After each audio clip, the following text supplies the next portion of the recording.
Nadulas po ang dila ni Laila Saba de Lima, mga kababayan, at nabanggit niya ang pangalan ni Vic Soto, si Bossing, mga kababayan. Oh! Ano kayang iniisip nito si Saba? Baka hindi mawala sa isip niya, mga kababayan, yung trailer ng pelikula ni Direk Daryl Yap, mga kababayan, tungkol kay Pepsi Paloma. Bakit mo nabanggit si Vic Soto, Laila Saba de Lima? Nag-i-imagine ka ba na ikaw si Pepsi Paloma? Oh, Diyos mio, Marimar. Kung eto, gaganap na Pepsi Paloma, mga kababayan, bitayin nyo na ako. Bago nyo ako papanoorin yung pelikulang Pepsi Paloma na ang bibida ay si Saba. Ano yan, Pepsi de Lima? Gayon pa man, mga kababayan, nadulas ang kanyang dila. Bakit niya nabanggit ang pangalan ni Vic Soto?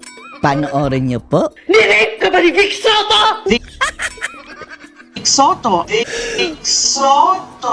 Vic Soto! In fairness, mga kababayan, bagay ba siya maging Pepsi de Lima?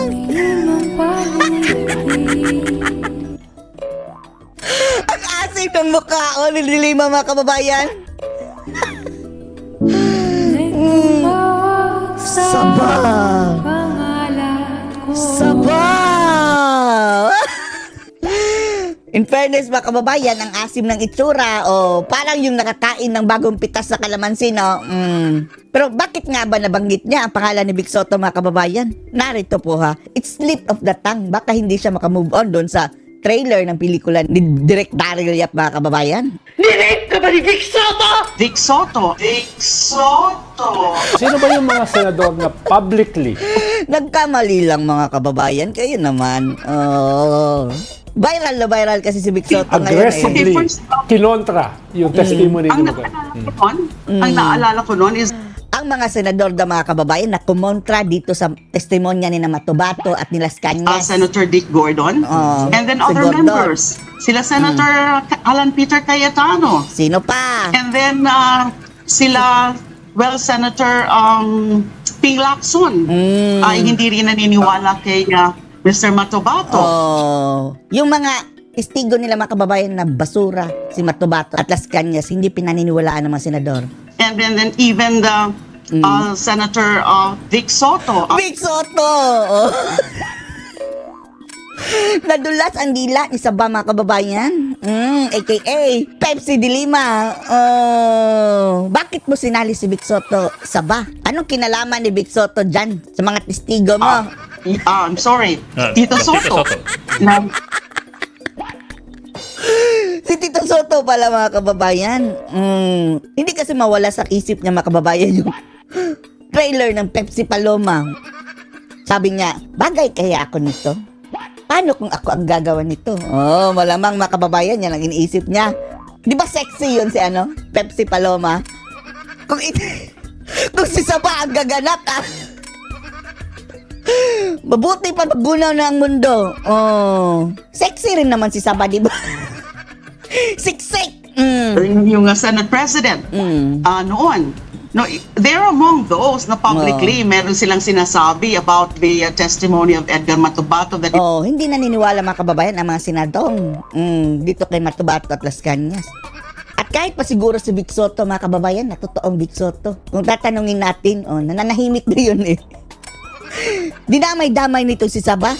Bossing, naniniwala ka ba na credible ito si Matubato? is not a credible witness. His story also is not credible. Di ba? Senator, ano yung main nila, yung contention nila? Di ba, mga kababayan, daig pa si Cardo Dalisay, yung barilan daw, inubos ang mga magasin. Andun siya, paikot-ikot daw sa ilalim ng sasakyan. Wala na isang galos, mga kababayan.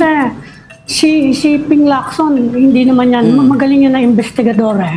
Si Hanggang Lacson. sabi niya, he described Edgar Matubato as a perjured witness. Perjured! May script, mga kababayan. Gumagawa-gawa ng kwento. Perjury. Perjured. The polluted source. At sabi Polluted niya, source. kinukumpara nga niya dun sa ibang mga nag-testify din sa kanya na paiba-iba daw ang istorya. Sila Ador Mawana, Si Ador Mawana, mga kababayan, yung mahaba ang baba.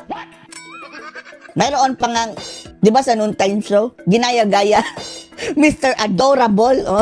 Yung kamukha ni Ador Mawanay na mahaba ang babak kagaya ni Renato Babalo Reyes. Ano yung main argument nila? Kasi I ask this kasi kung merong ganyang tao na nagda-doubt sa testimony ni Mr. Matubato, How much more ang ICC? siguro pinag-aaralan din yan ngayon ng ICC because he's one of the key witnesses dito sa kaso against Rodrigo Duterte. Ano ba yung main na, kung ano man yung nakitang butas nila Ping Lacson Ang daming butas mga kababayan sa kwento ni Matubato. doon sa istorya nila Mr. Matubato. In fact, sinama niya pati si Mr. Las Cañas.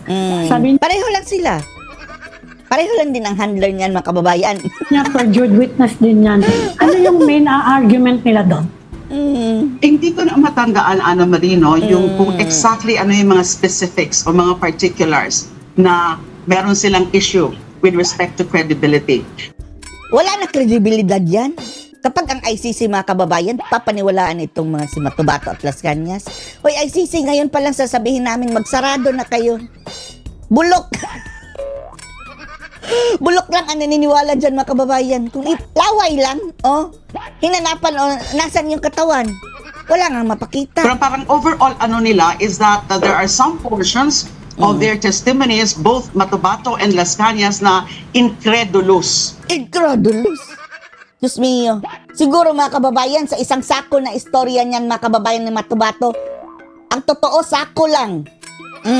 Lahat kasinungalingan. Yan ang incredulous ang sabi mo, Dilima. Isang sakong istorya, sako lang ang totoo. Yun ang sabi nila. Yung parang, and then meron din mga konting mga butas-butas. Konting butas-butas. Kapag ikaw ang matinong judge mga kababayan, makitaan mo lang na kaunting butas, wala nang kredibilidad yan. Siyempre, ako mismo, nung when I also evaluated the testimony of both, Evaluated.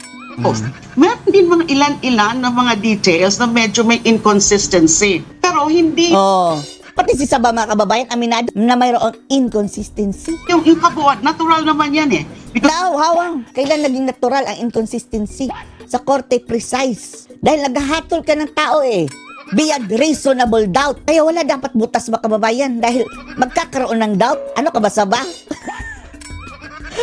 Ganyan ang Department of Justice Secretary na dati mga kababayan. Anyway, naging tambay pala yan ng bilibid kaya nagkaganyan. with so many things that they were narrating, ang dami ng mga cases of killings, incidents of killings, and other crimes like abduction. So ngayon Saba, wala na. Ibig sabihin, dahil nagpapatuloy ang mga killings ngayon, di ba mas dumarami pa kayo mga kababayan? Mga inosente pa nga ang natitira. Isisisi din natin kay BBM. Dapat kasuhan din si BBM kung ganyan. Meron pang rape. And yung mga ganun. Sinong ni-rape? Si Pepsi Dilima? Ay, wag mo lang banggitin niya Saba, nakakadiri. Sa dami ng mga ganong mga insidente, they were able to recollect a lot of them. And then syempre, hindi maiiwasan na magkakaroon talaga ng mga butas-butas din. Yung mga Butas-butas. Yung butas ng ilong mo, ang laki. istorya nila. But what is important is that the overall, kasi nagtutugma nga yung kina Mr. Matubato and also Mr. Natural, pareho lang handler Yung main story mga kababayan, nagtutugma. Pero kapag i-cross-examine mo na, yung talagang detalye, na yan ang babasehan ng korte small details mga kababayan, para malaman kung nagsasabi ng totoo. Butas! Hindi alam. Hindi magkakapareho. So paano pa yan naging credible witness? Las Cañas, mas madami yung mga shinare, yung mga ninarrate ni Mr. Las Cañas, lalo na yung sa kanyang ICC affidavit, which is consists of 186 Wow! pages. Ang dami. Lahat mga kababayan yung kasalanan ni Duterte yan. Halos, makita mo na Duterte, every sentence Duterte. So, yun ang parang pinakaano nila. Now, nabanggit mo, Ana Marina, ICC already scrutinized their respective claims. I mean, Kaya kung papaniwalaan niya ng ICC, magsarado na kayo ICC, mga bulok. si Mr. Las Cañas, nakuha na ng ICC. Andun na pala si Las Cañas. He was given, in fact, a partial immunity. That was reported. But they're also pa ang looking at the killings, the continued killings of the DDS from 2011 to 2015. Na kaya nga, lumalabas din yung pangalan ni VP Oh Sara. my God, idadamay na naman nila si VP Sara Duterte mga kababayan sa kaso. Oh, kaya nakalaya ito si Saba dahil siya ang mag-facilitate. Diyos mio. Ito mga bangag mga kababayan, no? Dinadamay na naman si Sara sa ICC. Because she was then the mayor Mayor. of Davao City. May mga DDS killings pa rin. How about right now? Hindi natigil ang killings sa Makatuwid. Dumarami yung mga killings, di ba? Yung mga binabaril lang mga kababayan ng riding in tandem. Oh, killings pa rin yun. Extrajudicial killings. Kasuhan mo rin si Bangag. Ano masasabi niya dito mga kababayan? Dito sa mga buladas na naman ni Pepsi de Lima. Ay, hindi, Laila de Lima. Ano masasabi niyo dito? Post your comments below.